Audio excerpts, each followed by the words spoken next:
This right here is the perfect UFC 310 main card. So, UFC 310 is obviously the last pay-per-view of the year for the UFC, and there has already been some fights announced for that card. So, I'm going to try and keep this semi-realistic. I am going to use some of the fights that have already been made for this card. So, kicking off the main card, right? I don't really care about this fight, which isn't a good start to this video, let's be honest, but it's a fight that's been made, it's a fight that's been rebooked, and I think it is somewhat of a big fight and a good way to kick off the pay-per-view. And that is Nick Diaz versus Vicente Luque. Now, this fight was booked for UFC Fight Night Abu Dhabi, which is just insane to me that Nick Diaz was going to fight, not even as the main event or co-main event, just some random spot on a Fight Night card in Abu Dhabi. But the fight fell through and it is being rebooked for UFC 310. Now, look, Nick Diaz in his last fight against Robbie Lawler a couple of years back was dog shit. And after that, I just don't care to see the guy fight again. But the UFC are letting the guy fight again, which I think is crazy considering he quit in there against Robbie Lawler. I feel like if they were going to let Nick Diaz fight, they should have just done him versus Tony Ferguson. But the fight we're getting is Nick Diaz versus Vicente Luque in the welterweight division. Nick Diaz is a massive name. Obviously, the Nick Diaz brand's massive. Nate Diaz, the Diaz brothers, the whole collective is a massive brand. And Vicente Luque is also a pretty well-known fighter as well that is guaranteed to give you an entertaining fight. Now, Vicente Luque is ranked in the welterweight division. He hasn't looked great in his last few fights, if we're going to be honest. I feel like, when was his last fight? Joaquin Buckley beat him. Did he get stopped in that fight? I think he did. Yeah, I'm pretty sure he did. But anyway, even though he is still on the decline, I just can't put my trust in Nick Diaz in this fight. I want Nick Diaz to win, but he's an OG of the fight game. But I think Vicente Luque kicks the shit out of Nick Diaz and stops him in round one. And that would be a good way to kick open the card. Nick Diaz, a massive name, returning Vicente Luque. I feel like Nick Diaz might be able to land something on Vicente Luque in the boxing range, but I just feel like Vicente Luque is going to batter him, and I feel like that will be a massive talking point, especially kicking off UFC 310. That's fight number one. Fight number two, I think we do this fight 100% next. Now, I know Money Moicano was called out Paddy Pimblett, but Moicano just beat the shit out of Benoit St. Denis, but he is injured. I believe he has a shoulder injury, or did. And I don't think Moicano would make this quick turnaround. Plus, this fight needs time to build. Moicano, Paddy Pimblett, the MMA guru said about having this as the Ultimate Fighter series. I think that would be great. So that would have to happen next. But I think you do Paddy Pimblett versus Beneil Dariush for UFC 310, the second fight on the card. I think that would be a great card.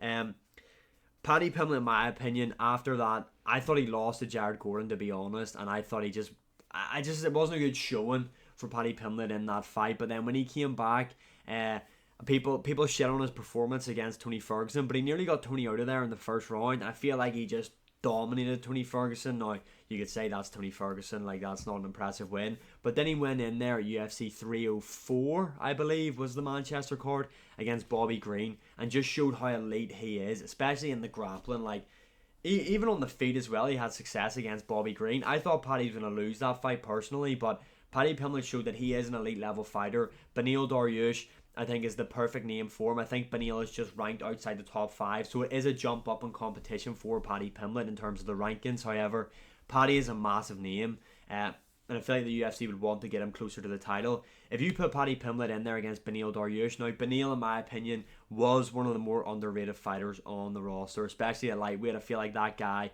should have at least fought for the title at one stage, but he's coming off 2 back-to-back defeats to Arman Tsarukyan, who KO'd him, and Charles Oliveira, who KO'd him. Now, those two guys beat Beneil Dariush, and in my opinion are real. They are the elite of the lightweight division, and it'll be interesting to see, is Paddy Pimblett on that trajectory?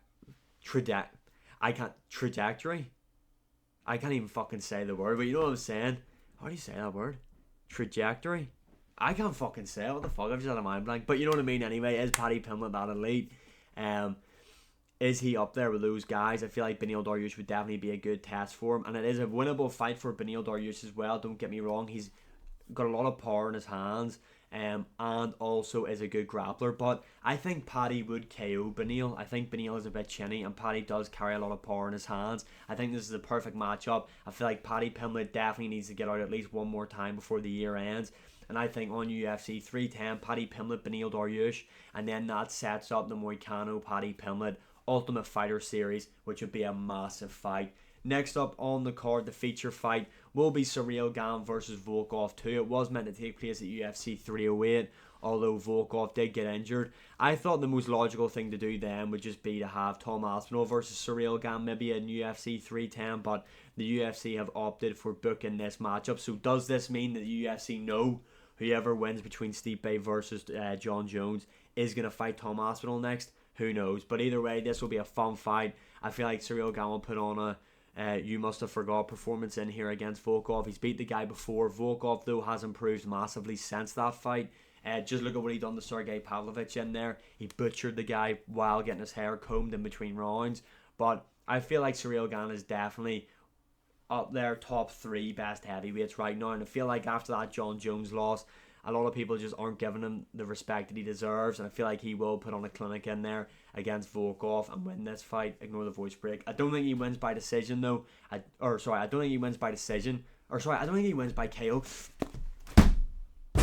Can't fucking speak. I don't think he wins by KO, but I do think he beats Volkov by decision. Time for the final 2 fights. Co-main event. Pantoja, Kai France. That is the fight that makes the most sense in the flyweight division. I think Kai France is probably right now Pantoja's most difficult fight. Great striker with a lot of power. Just look at how many knockouts the guys had in the first round. Look at what he done to Steve Ercik in the first in their fight. And he's got good takedown defense as well. It'll be really interesting to see this matchup. I think it'll be an all-out war as well. I think it'll be really competitive, this fight. And I just want to see it. I like watching Pantoja fight. I know a lot of people might not agree with that, but if you don't, you're a child. And stick to watching like fucking Andy Murray tennis highlights if that's the case. But Pantoja, Kai France, the fight that makes the most sense in the flyweight division. I think it would be a great co-main event. Now, early prediction for that matchup would be Pantoja. I do feel like he might run into a lot of problems in there against Kai France, especially on the feet. However, Pantoja has beaten Kai France on the Ultimate Fighter before, so he will know how to beat him. Obviously, this was years ago though, so this will be basically like a fresh matchup for both guys. But I just think Pantoja is just a winner. The guy just knows how to get shit done and win. I think Pantoja would win this co-main event, and I think this would just be a great fight. And finally, the main event, Belal Muhammad, Shavkat Rakhmonov. That is the perfect fight to close out the year, in my opinion. A classic Bully B vintage performance where he just beats the shit out of Shavkat Rakhmonov, exposes the guy, shows how elite Belal Muhammad is, shows how overrated Shavkat Rakhmonov is. I think that is how the UFC are going to do it. I feel like Shavkat has posted about fight news coming soon, and Belal has said that he wants to fight on UFC 310. I think that is the perfect main card. So you have got Nick Diaz, Vicente, Luque opening the card, Paddy Pimblett, Beneil Dariush, Ciryl Gane versus Volkov, Pantoja versus Kai France flyweight title fight, and Belal Muhammad versus Shavkat Rakhmonov. I think that is a stacked main card. Let me know what you think in the comments below, and as always, like, share, subscribe, comment, all that good stuff, and I'll see you again in the next one.